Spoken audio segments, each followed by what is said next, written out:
This is exciting. Hi, everyone.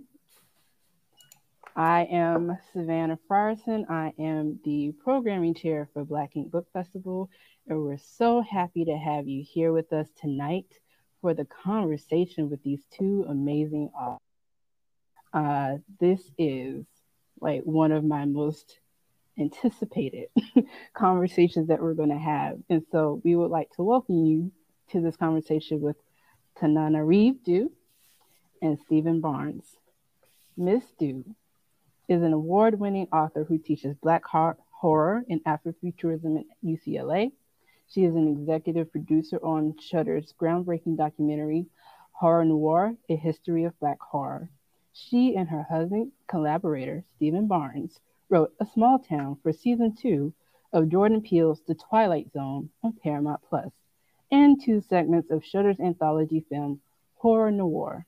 They also co-wrote their upcoming Black horror graphic novel, The Keeper, illustrated by Marco Finnegan, which, by the way, has just been nominated for NAACP Image Awards. So yay! And they also co-host a podcast, Life Writing, Write Your Life. A leading voice in Black speculative fiction for more than 20 years, Dew has won an American Book Award, an NAACP Image Award, and a British Fantasy Award, and her writing has been included in the Best of the Year anthologies. Her books include Ghost Summer, Stories, My Soul to Keep, and The Good House.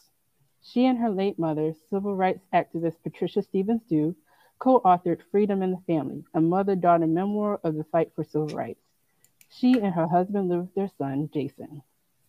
And Mr. Barnes is a New York Times bestselling author of over 30 novels of science fiction, horror, and suspense. The Image, Endeavor, and Cable Ace award-winning author also writes for television, including The Twilight Zone, Stargate SG-1, Andromeda, and an Emmy Award-winning episode of The Outer Limits. He has also taught at UCLA, Seattle University, and lectured at the Smithsonian Institution in Washington, D.C.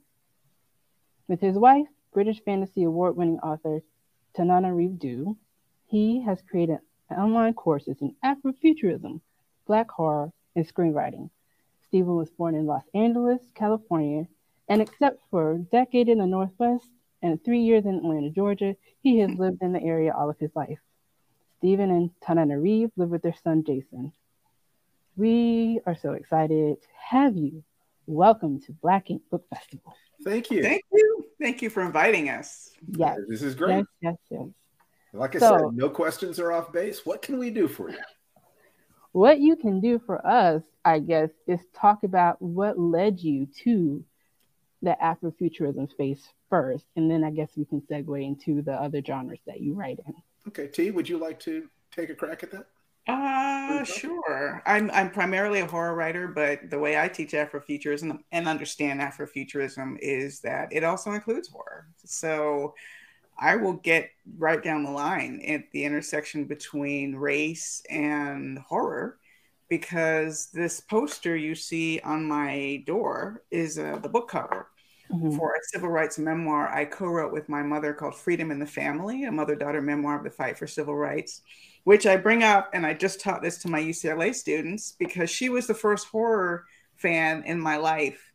And some people might not understand, well, if she's in the Florida Civil Rights Hall of Fame posthumously, and college, I could look up her name in my history textbooks and see her there.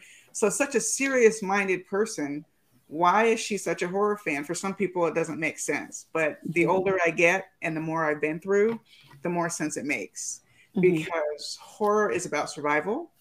Horror is a great way to use imaginary monsters as the stand-in for real-life trauma. Like in her case, having a tear gas canister thrown in her face when she was a 20-year-old college student at Florida A&M University leading a non-violent march because a police officer wanted to basically take her out of the movement. I mean, he threw it right in her face, and she wore dark glasses, even indoors, 80% of the time for the rest of her life. So this is the woman who raised me watching these creature feature movies, The Mummy, The Fly, even if there were no Black people in the movie, which usually there weren't back in those days. She loved horror, and she passed that love of horror on to me. I mean, even now, as I'm dealing with grief about watching my father age, my aunt age, the loss of my mother. The Keeper, which you mentioned just got an NAACP Image Award nomination, is about my great grandmother and grandmother in some ways that I lost many years ago. So I use it as a way to both soothe my wounds, but also to keep memories alive, right? People and places who have had an impact on me, rewriting history in some cases. I have a novel coming out next year called The Reformatory, which is about the Dozier School for Boys, where I lost a great aunt in the 1930s. So I fictionalized it, set it in 1950, and I want to give it a different story than what happened in real life. I love using fiction to reclaim and revise history through the use of magic. And ultimately, my characters are here to teach me how to be strong, right? In my novel, The Good House, Angela Toussaint, my protagonist, doesn't even know there are demons. By the end of that novel, she will be facing one down. And that demon's going to be sorry he messed with her. That's all I could say. So that's how, that is my attraction to horror with Afrofuturism, was through horror. And I will leave it at that for now. I was a kid who was always just kind of weird. I mean, if I'd been a white kid, I would have gone through much of the same process, just in terms of loving monsters and spaceships and space and this, that, and the other. But of course, I noticed that I was not present in those.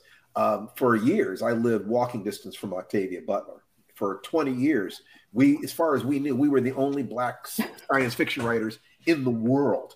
And we had a lot of conversations about the implications of that and what that meant and the responsibilities. But all I wanted was to be a writer, was to tell my stories. It took until later that I started thinking more deeply. So Afrofuturism would simply be the science fiction of the African diaspora, written by or concerning, the children of that diaspora.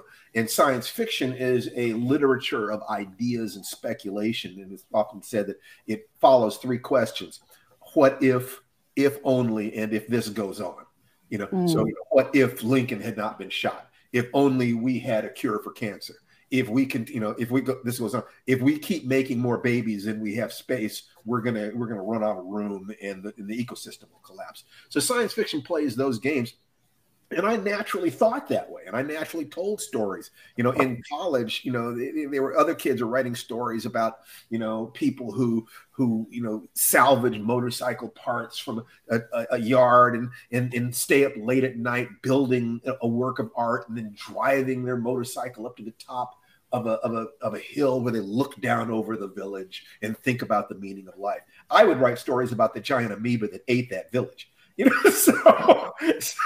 So I was always a little bit strange, but I was also aware of the fact, like I said, that if I saw When Worlds Collide, they said that the people worthy of being saved from the extinction of humanity were all white.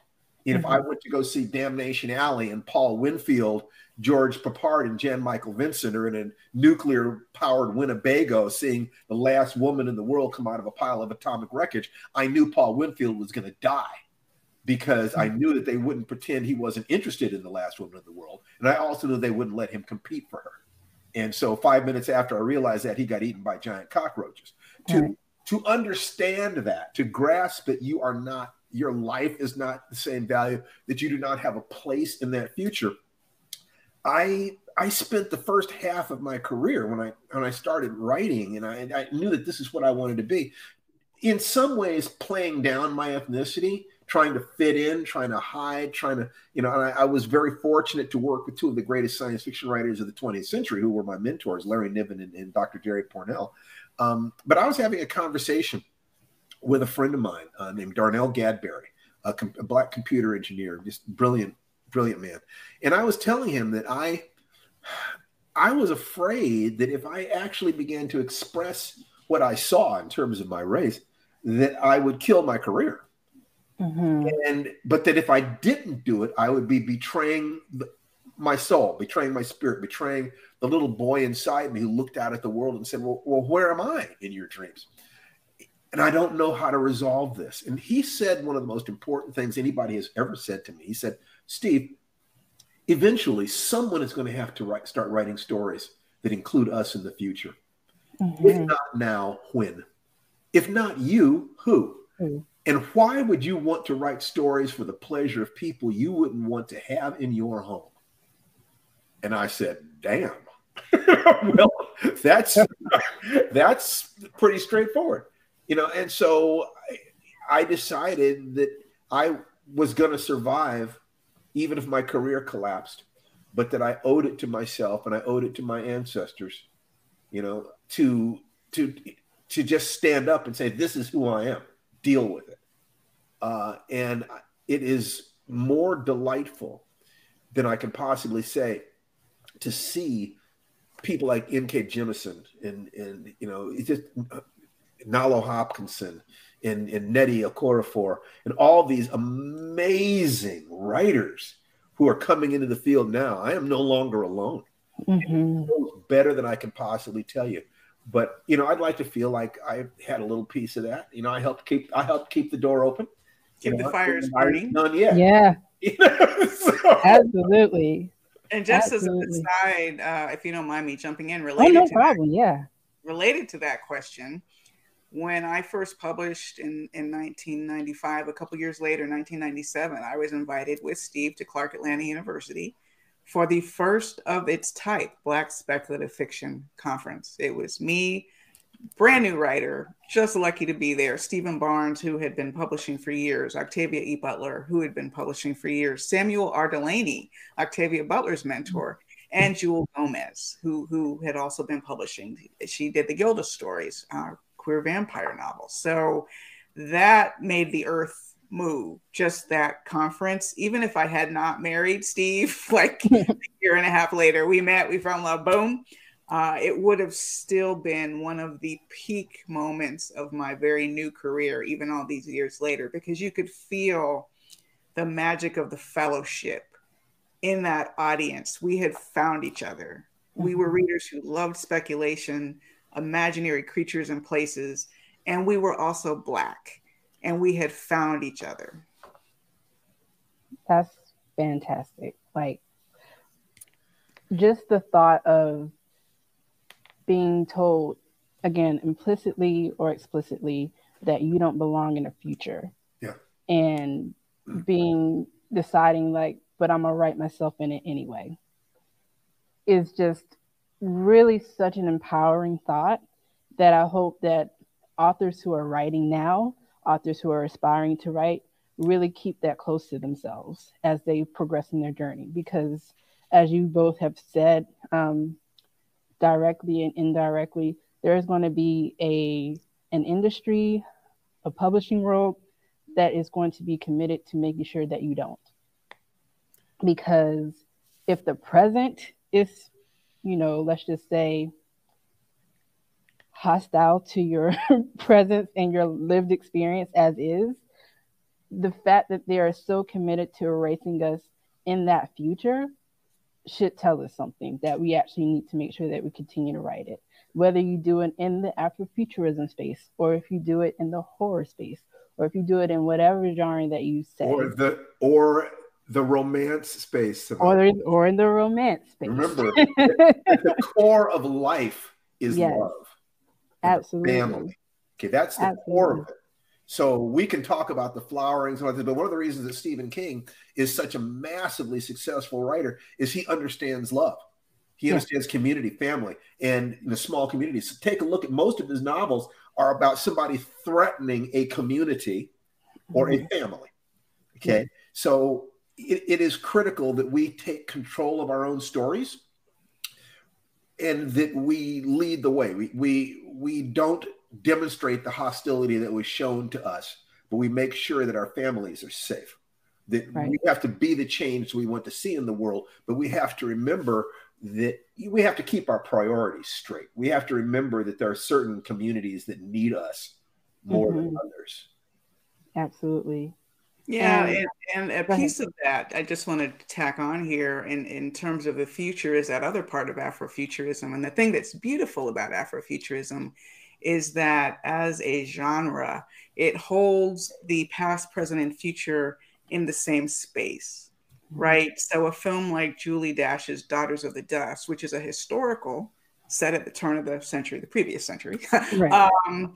is all about transition technology. It doesn't seem like much technology to us, but a kaleidoscope, the camera, these are major, major moments in that film. So there's a focus on futuristic technology and what it means when a family goes to the mainland and when a family moves away from its history, away from its heritage. So in addition to like something like an alternate history for me, like the Reformatory, I have a novel called My Soul to Keep that I published. It was my second novel, came out in 1997, and I've been really blessed and happy that a lot of readers enjoy it. One of the reasons I wanted to write that story, aside from trying to conjure a mate, which I think was part of it, because there is an element of fantasy and romance, you know, it's like, so Mr. Perfect was sort of my romance. I mean, he does some things that are questionable, but it was still sort of my image of like, who would the perfect person be for me? What would he look like? What would he sound like? But also, he's a living witness. He's a 500-year-old immortal. So while we have people here in 2023 trying to tell us that slavery wasn't that bad, he as a character is like, oh, no, I was there. Right. Let me tell you what happened to me.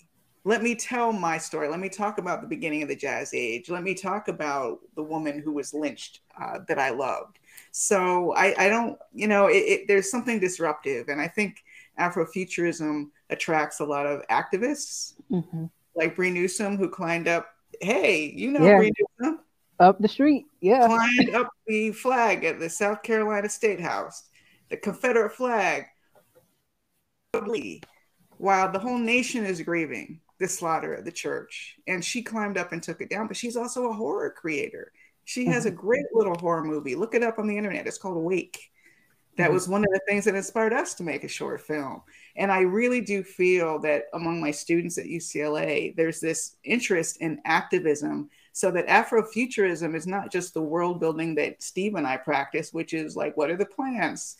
What is the currency? What are the religions? What are the fauna and flora? And, you know, in a fantasy world or in a science fiction world, but it's the real life world building, like Octavia Butler wanted us to do, which is when you see everything that's going wrong, I'm trying to tell you with every book I write in a different way, you need to wake up and do something so that we can create a better world here.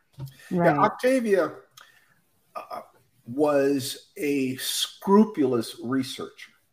She grounded her science fiction in her understanding of biology. This is a woman who would take a trip to up the Amazon to research the life cycle of an animal. She did her research. And because of that, if that's the root, the flowering of that is her ability to speculate on society and why Octavia had, there was one thing that I thought was her obsession, and that was her fear that she had two fears. One, the hierarchical nature of human beings, the way we tend to say this group is better than another group. And the other is the tendency for everybody to place their group higher than others. That she looked at that as something that she thought was going to destroy us. And so she was trying to disarm that bomb. She was trying to show how to get out of that. She was asking the question, how did we get here in terms of gender and racial issues and things like that? But also, how can we move beyond that? So if you see a problem, you can simply write a horror story about that problem.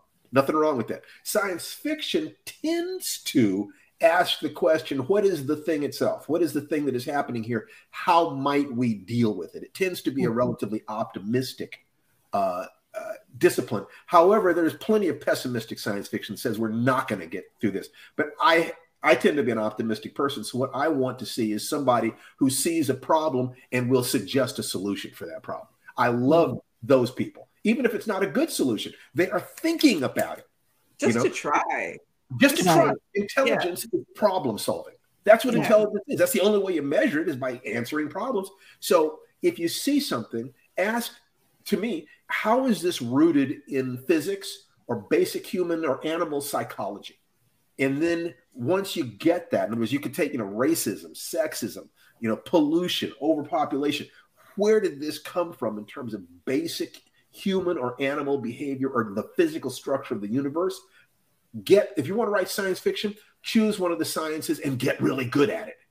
Do the research. Do at least 100 hours of research into some science that you're prepared to kind of commit to. Take you less than a year to do that. An hour of study a day, and you've got it in 3 months.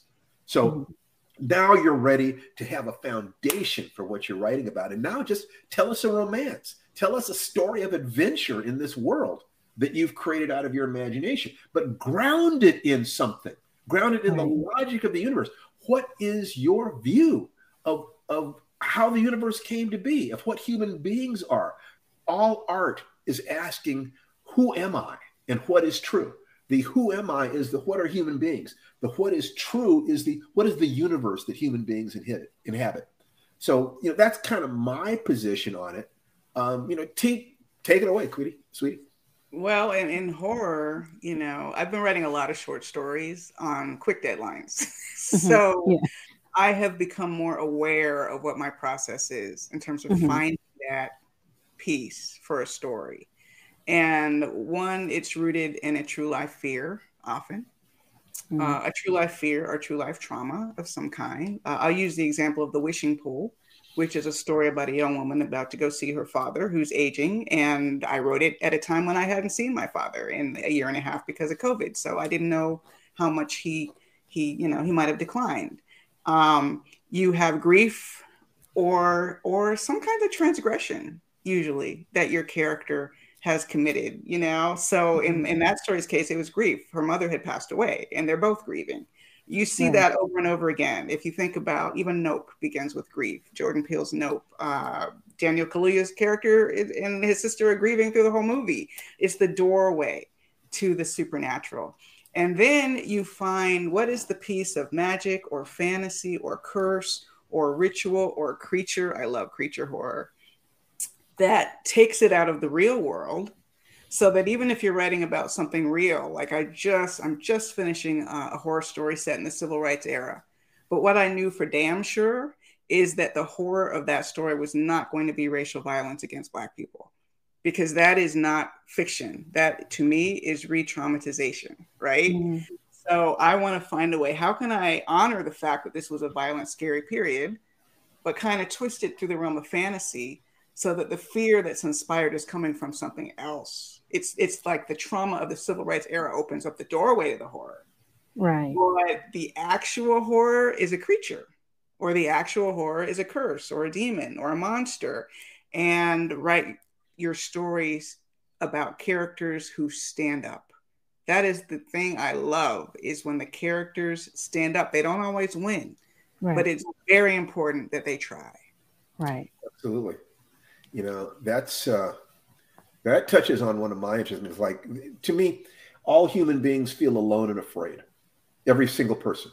The only question is, what do you do with your loneliness and your fear? For my loneliness, I surround myself with family. I tell my family that I love them every day. I literally don't let a day go by without hugging my son and kissing my wife and trying to find, connecting with my daughter and just trying to feel that love thing. And in terms of my fear, I've studied martial arts for over 50 years. This is what I do. It's who I am. It's not that I'm not afraid of my fear. The fear doesn't go away. You start using the fear to power you. You start using the fear as a source of energy in your life. So writing about a character, stories are usually about especially short stories, which we strongly advise that new writers do short stories. Short story is about an epiphany moment, a moment when something changes for a particular person, and you start as close to that change as possible, and you make the thing that happens to them transformative. If they're going to deal with this, they've got to change. They've got to come out with some strength they never knew they had. They have to do something they've never done before. It will transform them, and therefore it is frightening. Anything that will transform you is frightening, whether it's positive or negative. It doesn't matter. It's frightening because your ego thinks it is you. And in order for you to grow, your ego has to die. So, it doesn't matter if you're about to get married. It doesn't matter what you've got a huge raise. It doesn't matter if you're going to react the same as if a flood was coming on one level. And You write about characters who are overwhelmed, whose old life is over and a new life is about to begin in some way, and you give them the courage to take the action, or you show how the lack of courage led to disaster. That their lying led to disaster. You know, Tananarive talks about the trauma and wrongdoing. It opens the door to horror. Okay, so she's using that metaphor. You know, and also horror stories allow you to identify in a fictional situation with something that you care about in the real world. Therefore, it's like going on a roller coaster, or giving an ADHD kid a stimulant that kicks them all the way around back to where they're calm. If you're tense and you get on a roller coaster, the tension goes up and up and up and up and up. Then blam. And now you're relaxed when you get off. It's like, whoa, you know, that's interesting. A horror story, a good horror story is the same way. A good adventure movie. I mean, don't we all love watching John McClane kill terrorists in Nakatomi Plaza? Don't we all love seeing Sigourney Weaver, you know, get in the power loader and say, "Get away from her, you bitch"? Who didn't cheer?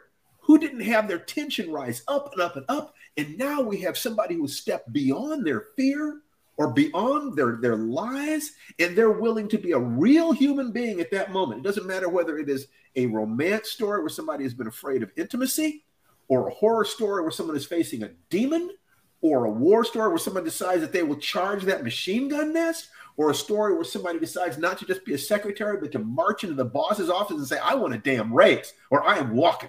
We all cheer for that because us. That's who we really are. We want to be and have and do and evolve. And if you just take something in your life, some moment in your life when you grew, when you changed, when you stepped out of yourself, now create a story that is a metaphor for that, where you exaggerate what happened. And all of a sudden you have a story that is not just skill, it is truth. It is emotional honesty. And that is what people are going to respond to. I mean, there are people in the comments saying, I feel like I'm taking a course because y'all are teaching stuff tonight that we need to hear. And but I really want to kind of like marry two things. So earlier today, we had a panel on the stories telling on ourselves, the story, basically Black narratives and how in the history and tradition of narrative writing among Black people. And what you said, Ms. Stu, about the stories that you have been writing have effectively been you telling those stories, but in a fictional context, in a way that you can really shape it and really get to the heart of certain things that you couldn't get to the heart of because you couldn't understand it at the time or what have you. Talk about how that is a core piece of not just genre specific, but just the process and the crafting of writing itself. Because another thing that we had spoken about earlier was something about how writing is about you working through the philosophy of how you see the world. That's a beautiful question, and I hope I do it justice with my answer. You always do. I'll use the reformatory as an example. I'm trying to find where do I bite off a piece of that question, because that novel take one of your short stories. That novel took me 7 years to write. And the reason it took me 7 years to write was because a lot of that time I was avoiding it. It was very emotionally painful, not just because it was based on real family history. My late mother didn't even know she'd had an uncle who died at that reformatory. So it's not like I'd grown up with the story and it was too hard. No, but it was the more I learned about it, the more I read the research by other survivors of this school. And for those of you who don't know, in Marianna, Florida, there was a children's prison, a juvenile prison. They call it a school, but it was a jail. And for more than 100 years, while it was in existence, it was always in trouble for the abuse. And frankly, kids died there under mysterious circumstances, had a cemetery right on the property. It's the basis of Colson Whitehead's novel, The Nickel Boys. Although I'm sure I started writing mine first, but I didn't finish mine first. So there's a lesson. Don't take 7 years to write your novel. But when you're talking about the process, it's like I wanted to air it. I mean, so much of our history is so hard. It's just so hard. I wanted to write a novel about Billie Holiday, and I researched her life, and I was like, damn, that's not going to be a fun read. That is hard. So how do you pay homage to that difficulty, to the fact that parents sent place and their children never came home, and for generations later they wouldn't even speak of it because I did not know that this great uncle existed. So my mom did not know that her uncle existed. It is erased because the pain is too great.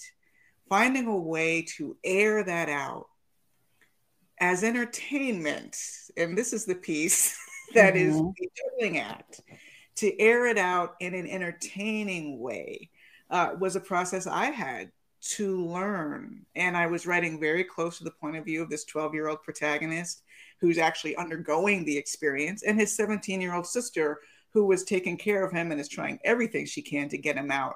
So I wanted to show how the system was stacked against her. She can find a lawyer, she can meet with the judge. I don't want to give it too much away, but she can try to use every element of the system. And it's not enough, which is what a lot of contemporary families are experiencing. This is set in 1950, but as I was writing it, I wanted it to resonate with the current criminal justice system, because far too many parents have been to those inquiries by police, have made those statements, have had children in juvenile facilities and people arrested in their families. So this is not fiction at all for a lot of the people who will be reading my story. So I want them to feel seen, and I want them to feel as if their experiences are valid. But when you add ghosts, this is where you get to that metaphor part. For me, as a fantasist and a horror writer, I don't want to write a novel where the horror is how many times a kid gets beaten or sexually abused. I can't read that, much less write that. Right. So the ghosts honor the fact that, yeah, this is a super violent place because there's lots of these ghosts. Ghosts are dead. So they all died some kind of way. But the horror, it becomes supernatural, and it just changes the focus enough that the real life trauma, for a novelist anyway, is in the corner of your eye. But the story that you're reading is one that is in a fantasy realm. And it doesn't work for every story. You know, we worked for a long time to try to sell freedom in the family, couldn't give it away because nobody was interested in a set of oral histories from civil rights activists in the 1960s. And they offered me a chance to write it as a novel. And I jumped at that because I was like, oh, I know how to do that. But my mom was like, no way. She wants the real story out there. She wants to pay homage to those real foot soldiers, white and black, who sacrificed, who were like war veterans trying to move this country forward. So that's what we did. And some stories are better suited for nonfiction. But for me, my most comfortable shoes are finding a way to take all that pain, wrap it up in horror, and then tell an entertaining story where it's not in your face, but it's kind of off to the side. Right. I hope that answers your question. I think it does. Okay, but you're right. It was a pretty meaty question, but I think as writers, we deal with meaty things. That's part of why we have to put pen to paper, because it's too big for us to just keep it in our heads. We have to let it spread out and take a look at it. So, you know, Stephen, Mr. Barnes, I guess my question for you would be, you know, you've written in several, both of you have, but you've written television, books. Like, is there a difference of how you process your stories depending on the medium, or that's a great question. Okay, I write a story the first time to kind of discover it. I kind of have a sense of what happened. It's like I'm researching an actual historical event. But let's assume that something actually happened. Every person who witnesses that thing is going to see it differently. Every way you talk about the thing is going to be different. So the exact same event, if you could write a poem about it, you could write a song about it, you could write a short story about it, a novel, a series of novels, a television episode, a movie. Okay? Each of those things is going to be taking the same set of events and looking at it differently. Now, I want to say again, what I suggest to anybody who's trying to get into writing is start with short stories. Until you've sold 5, 10 short stories, don't even bother trying to write a book, would be my recommendation to that. because you get to play with that. A short story is a single snapshot of an event. A novel is stepping back and looking at an event, what led up to it, and all of the people who experienced it, primarily, and the way they saw the world, and then possibly what happened afterwards. A movie is the visual expression of that idea. That primarily you have to take that idea and try to state it as if there was no soundtrack, as if the sound was turned off. If you can tell that story with a series of visual images, now you've got a movie. A stage play specializes in the conflict between two human beings. Two people can sit at a table in a stage play and just talk back and forth. My Dinner with Andre or something like that. A television, movies excel at the conflict between human beings and the environment. So you got these gigantic images, okay, Avatar and so forth and so on. Television is halfway between the two, or at least it used to be. It's changing right now because of streaming services and so forth. But basically, television is visual images, but it's also a lot of talk. Both for budgetary reasons and because you want people to be able to walk out of the room and do other stuff, get a sandwich while they're still listening to what's on the television. So if you understand that each of these is a different expression of the same thing, if somebody's making a sandwich and you write a story about it, you can go internal. Why do they bake that particular sandwich, and what do they think about it, and so forth and so on. In a movie, in a book, you might go into the history of sandwiches. Who made the bread, and who raised the turkey, and who sliced the turkey, and so forth and so on. A movie has to be a series of visual expressions that take you to what you want the viewer to feel when the lights come up. The story, when I close the book, how do I want the reader to feel? A book, I'm going to take them through a full experience of making a turkey sandwich. A movie, I'm going to give you all the images of hungry people and happy turkeys and how angry and frightened the turkeys get on Thanksgiving. And, now this is made from the leftovers, poor turkey. What is it that I want people to feel? Do I want them to feel hungry? Do I want them to feel satisfied? Do I want them to feel horrified about the abuse of living animals? Do I want them to feel grateful that the products that go into making this sandwich are available to us for pennies on the dollar in terms of what it would cost you to make all those things yourself? Once you understand that each of these different formats is different, then you can take a story about an incident and strip it down to the basics. What am I saying really happened here? And then how do I interpret this so that I get the reaction from the reader that I want? That every word, every image in that screenplay, and by the way, the best way to learn how to write for movies, every Saturday night, watch a movie, read the screenplay of the movie. Do that for a year and you'll know more than most people in MFA programs. You just got your money's worth with all the people listening to this. It's understanding a piece of fiction is about using facts to create an emotional change. That every word, every image has to create an emotional change. Otherwise, why is it there? It has to support an emotional change. Or why is it there?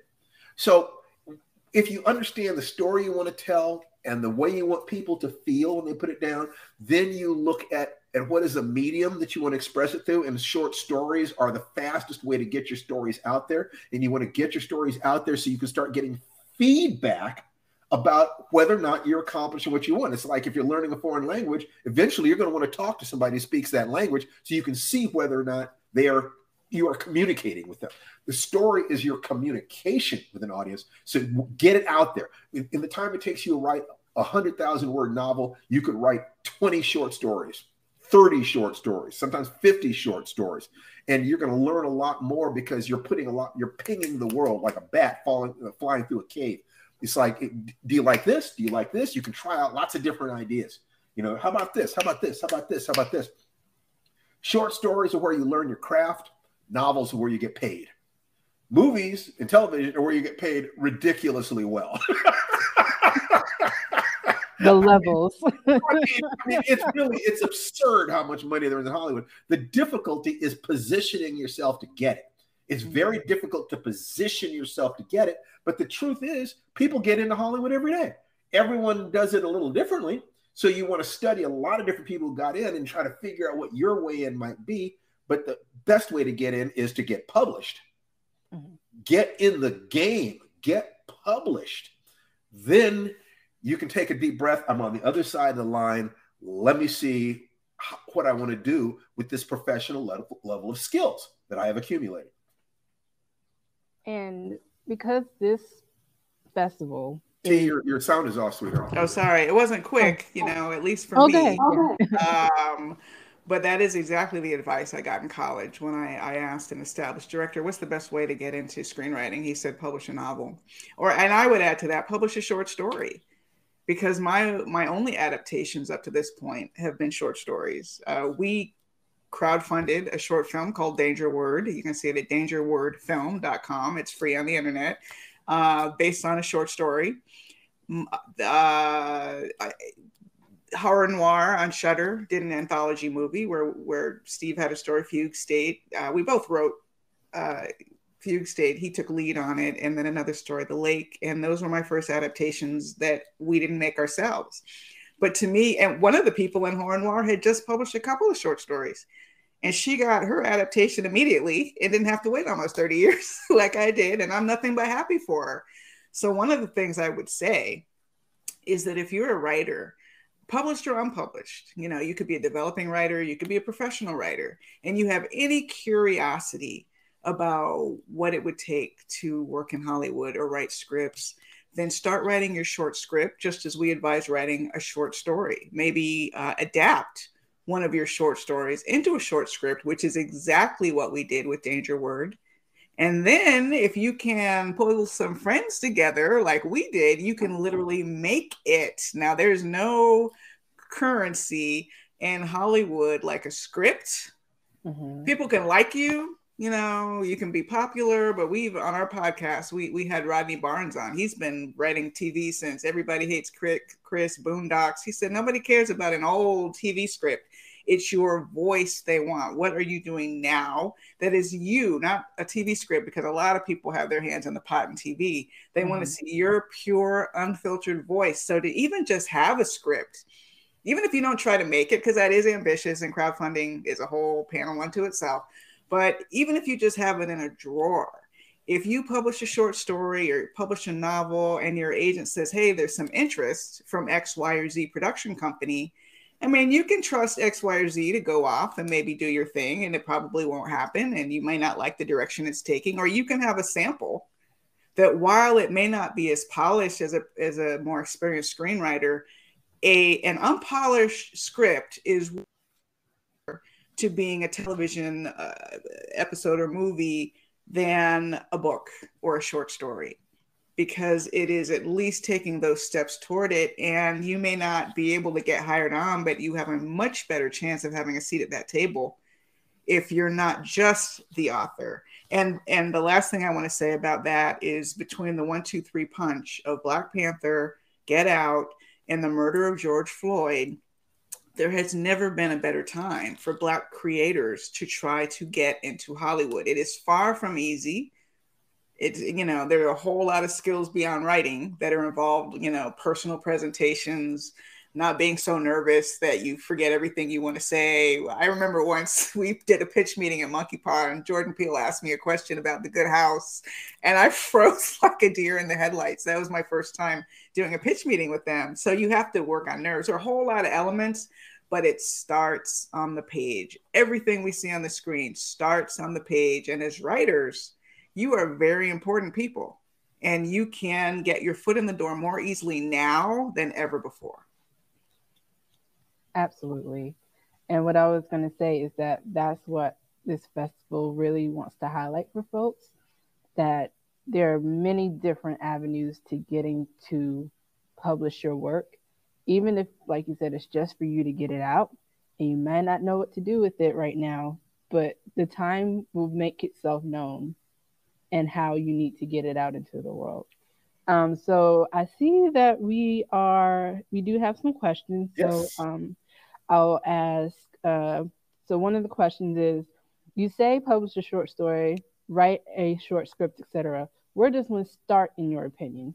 Who gets to look at the creations?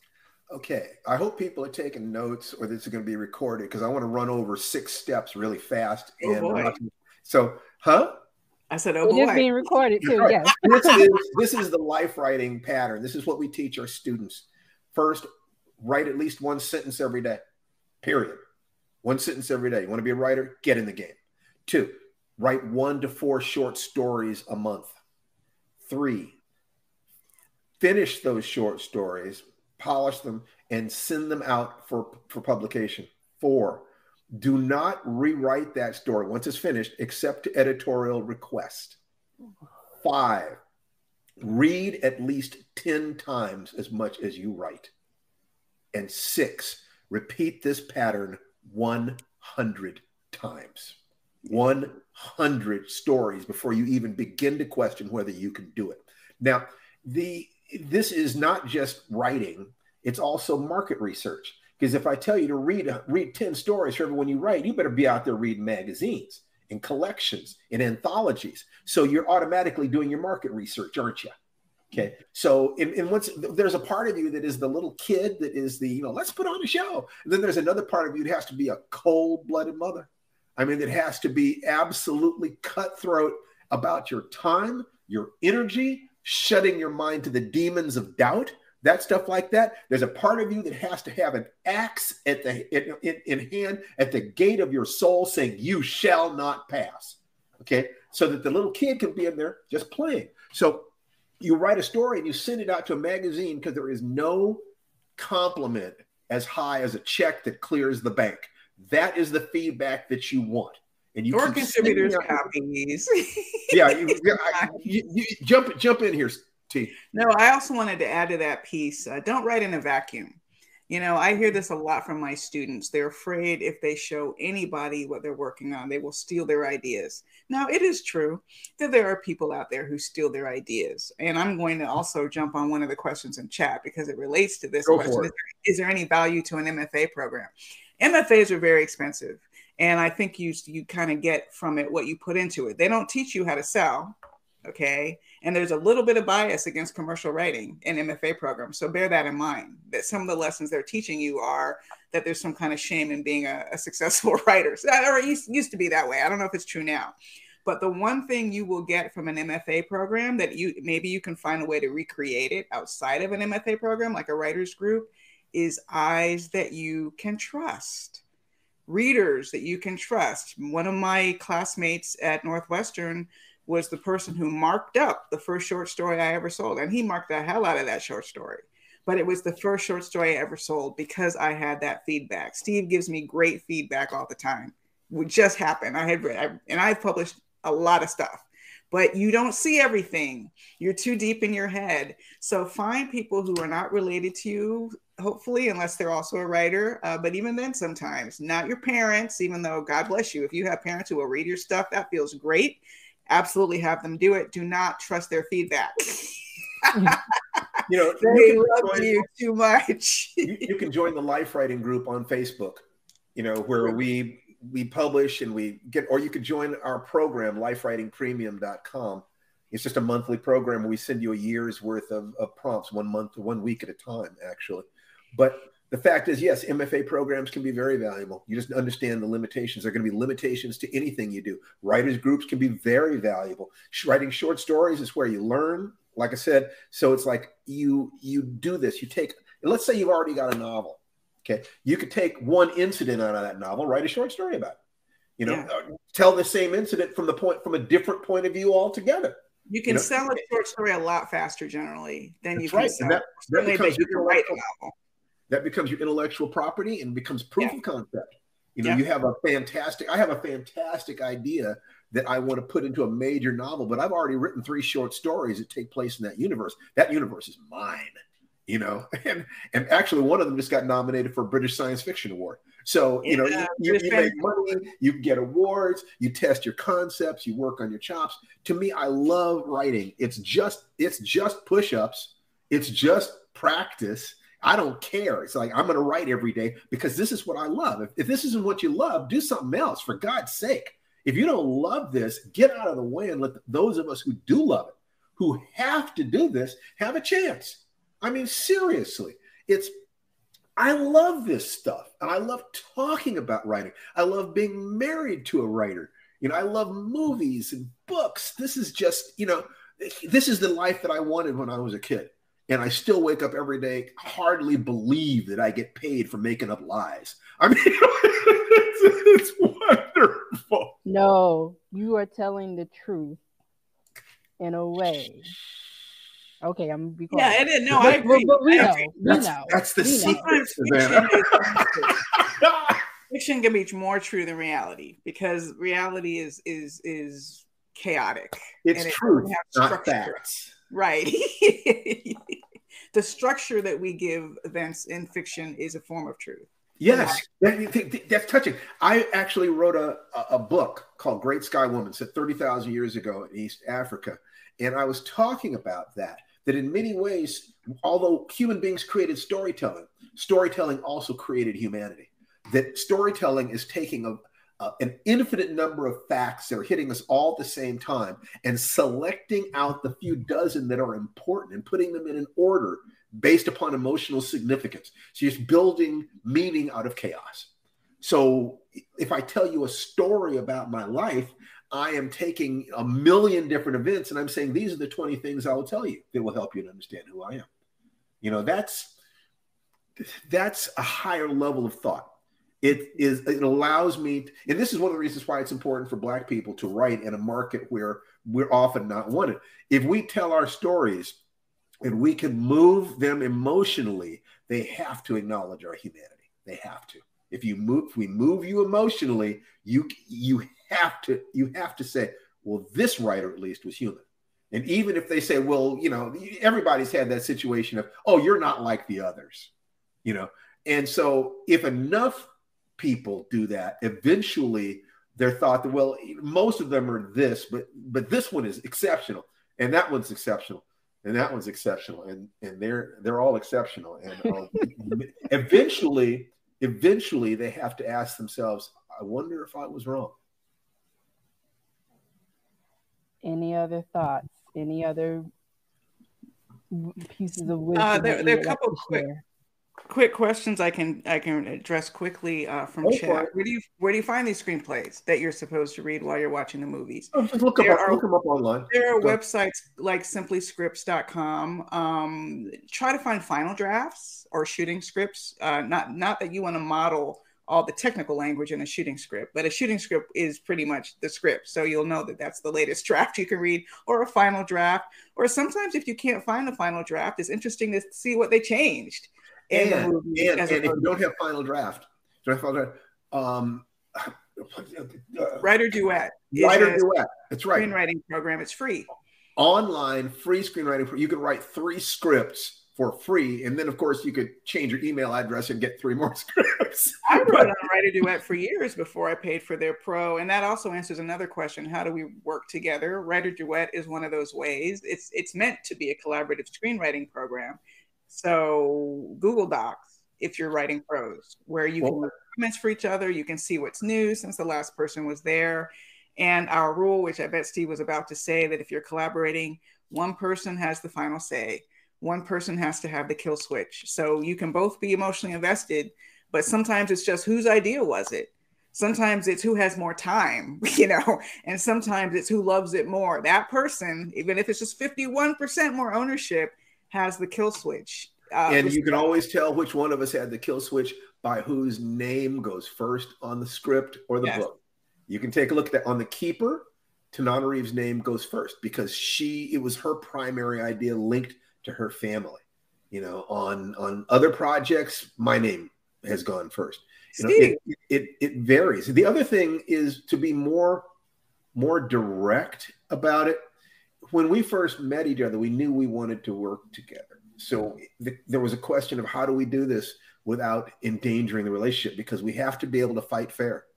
We have to be able to fight. When an artist will argue with themselves about placement of incident or whatever. So if they're 2 different people, they're going to have different ideas about how to do it. So one of the things that we did was we had to make a situation where no matter what the argument is, the relationship itself is never on the line, ever.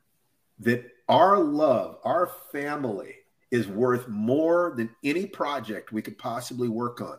And so if there's never a sense of, if I don't agree with him, maybe he won't love me anymore. If I don't let her have her way, maybe she won't love me anymore. No, never, ever. And if we have clarity about that, then the needy, wounded, abandoned child part of you that is afraid of losing love can relax a little bit. And now we can, and afterwards we can kiss. Really quickly, there's a question in chat about Gorgon Child and whether that will ever make it to the screen. So I thought you might want to. Oh, yeah. Well, I'm actually working on a sequel to the Street Lethal Gorgon Child Fire Dance trilogy right now, and I would love to have Street Lethal Gorgon Child as a movie. It's, you know, and you know, back when I first wrote Street Lethal, you know, the lead character was described as being as dark as a Zulu, but they put a white guy on the cover of the book. And I understood at that point what I was up against, because nobody at the publishing company would take responsibility for this. My poor editor, Beth Meacham, was heartbroken. She called me up and just crying, apologizing what had happened. I believe her.